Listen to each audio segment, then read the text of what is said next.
সামিউল হক পলিটেকনিকৰ এগৰাকী ষ্টুডেণ্ট নন্দিনী কাশ্যপৰ গাড়ী খুন্দাত তেখেতৰ ইতিমধ্যে মৃত্যু হৈছে। আমি প্ৰথমতে সামিউল হকৰ আত্মাৰ সদ্গতি কামনা কৰিছোঁ আৰু শোকসন্তপ্ত পৰিয়ালবৰ্গলৈ গভীৰ সমবেদনা জ্ঞাপন কৰিছোঁ।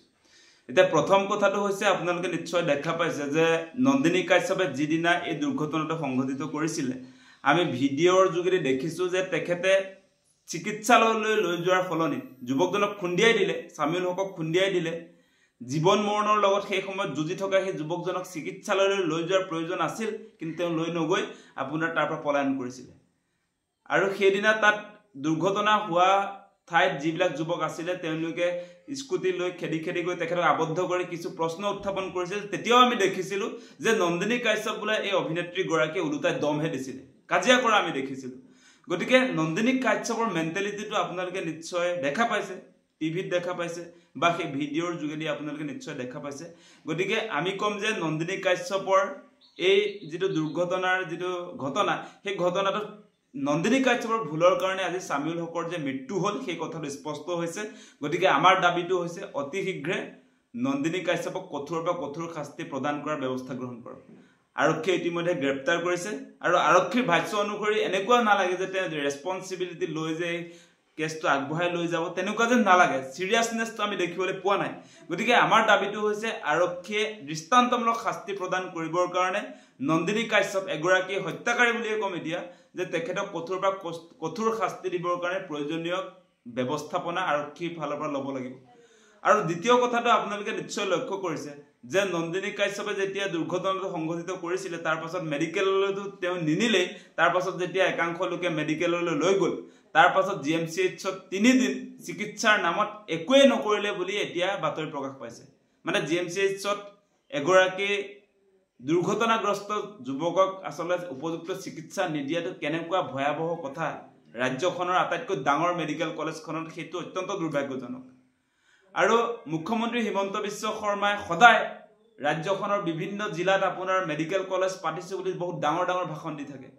যদি আপুনি পতাই মেডিকেল কলেজবিলাকত উপযুক্ত ট্ৰিটমেণ্টৰে ব্যৱস্থা নাথাকে তেনেহ'লে এই মেডিকেল কলেজবিলাকৰ আচলতে প্ৰয়োজনীয়তাটো ক'ত, সেই প্ৰশ্নবিলাক আজি আহিছে। আৰু যিগৰাকীক বৰ্তমান সময়ত স্বাস্থ্যমন্ত্ৰীৰ দায়িত্ব দি থৈছে এগৰাকী মাটিৰ মাফিয়া, মাটিৰ দালাল আপোনাৰ অশোক সিংঘালেতো আৰু তেওঁ নিজে গমেই নাপায় নেকি তেওঁ যে স্বাস্থ্যমন্ত্ৰী, তেওঁতো কোনো খা খবৰে নাই। চৰকাৰী মেডিকেল কলেজবিলাকত আচলতে উপযুক্ত চিকিৎসা সেৱা ৰোগীয়ে পাইছেনে নাই তেনেকুৱা ধৰণৰ তেওঁৰ যে কিবা খা খবৰ যে লয় তেনেকুৱা বাতৰি কিন্তু আমি কেতিয়াও দেখা নাই। গতিকে নামত এনে স্বাস্থ্যমন্ত্ৰী হৈ আছে। গতিকে নামত থকা স্বাস্থ্যমন্ত্ৰীৰ জৰিয়তে মেডিকেল কলেজবিলাকত ৰোগীয়ে সুচিকিৎসা কেতিয়াও যে নাপাব সেই কথাটো আজি স্পষ্ট হৈছে। আৰু সেইকাৰণে কৈছোঁ যে GMCHৰ চিকিৎসা সেৱা বা ৰাজ্যখনৰ মেডিকেল কলেজবিলাকৰ চৰকাৰী মেডিকেল কলেজবিলাকত যে ৰোগীয়ে উপযুক্ত চিকিৎসাৰ অভাৱত মৃত্যু যে হয় সেই কথাটো আজি সামিউল হকৰ মৃত্যুৰ ঘটনাটোৱে প্ৰমাণ কৰিছে। আজি GMCH যিটো আচলতে উত্তৰ পূৰ্বাঞ্চলৰ আটাইতকৈ ডাঙৰ মেডিকেল কলেজ বুলি কোৱা হয়।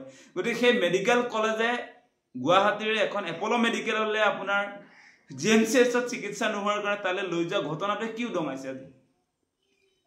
আজি আপোনাৰ GMCHত ৰোগীয়ে উপযুক্ত আপোনাৰ চিকিৎসাৰ পৰা বঞ্চিত হ'ব লগা হয়, যাৰ কাৰণে সামিউল হকৰ মৃত্যু হৈছে।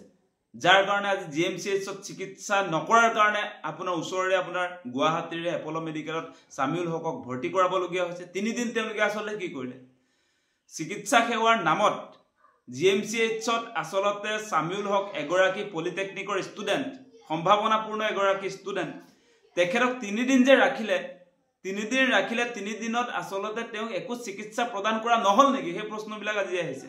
আৰু বহুতে কৈছে একোৱে নকৰিলে বুলি। গতিকে একোৱে নকৰাৰ অভিযোগ কৰাৰ পাছত আপোনালোকে নিশ্চয় দেখিছে যে তেওঁক এপল' মেডিকেললৈ অনা হৈছে তাত চিকিৎসা নোপোৱাৰ কাৰণে। গতিকে এইটো ৰাজ্যৰ চিকিৎসা ব্যৱস্থাটোৰ ফুপুলা স্বৰূপটো উদঙাই দিছে এই গোটেই ঘটনাটোৱে। আৰু সেইকাৰণে কৈছোঁ এনেই ভাষণত যে মেডিকেল কলেজ পাতিছোঁ বুলি বহুত ডাঙৰ ডাঙৰ ফুলজাৰি মাৰি থাকিলে নহ'ব। মেডিকেল কলেজবিলাকত ৰোগীয়ে উপযুক্ত চিকিৎসা সেৱা লাভ কৰিছে নাই সেই কথা বতৰাবিলাক মুখ্যমন্ত্ৰী বা স্বাস্থ্যমন্ত্ৰীয়ে নজৰ ৰাখিব লাগিব কিন্তু। আৰু এতিয়া যিজনক স্বাস্থ্যমন্ত্ৰী পাতি থৈছে এই কথাটো মই কৈছিলোঁ যে এই অশোক সিংঘাল মানুহজন বেপাৰী মানুহ। তেখেতৰ এই স্বাস্থ্য খণ্ডত তেওঁ যে কিবা আপোনাৰ ৰোগীয়ে উপযুক্ত চিকিৎসা সেৱা লাভ কৰিছে নে নাই সেই বিষয়বিলাকত যে তেওঁ সোমাব পাৰিব সেই কথাটো আমাৰ মনত নাই গতিকে সেই মানুহজনক স্বাস্থ্য বিভাগৰ মন্ত্ৰীৰ পৰা আচলতে অপসাৰণ কৰিব লাগে